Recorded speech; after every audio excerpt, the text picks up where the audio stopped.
পাকিস্তানের জঘন্য রাজনীতির শিকার ভারতীয় ধর্মীয় স্থান পরিদর্শনে গিয়ে পাকিস্তানে আটক। 4 নভেম্বর কাপুরথালার বাসিন্দা সরবজিৎ কৌর পাকিস্তানে যান। ধর্মীয় ভিসা নিয়ে নানাকার সাহেব গুরুদ্বার পরিদর্শনে যান তিনি।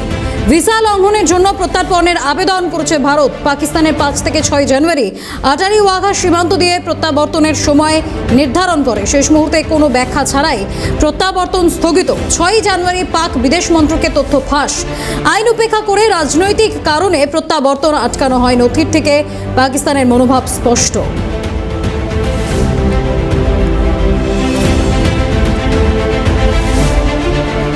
আর এই ঘটনায় আন্তর্জাতিক সম্পর্ক বিশেষজ্ঞ দেবাশিস নন্দী কি বক্তব্য তার শোনাবো।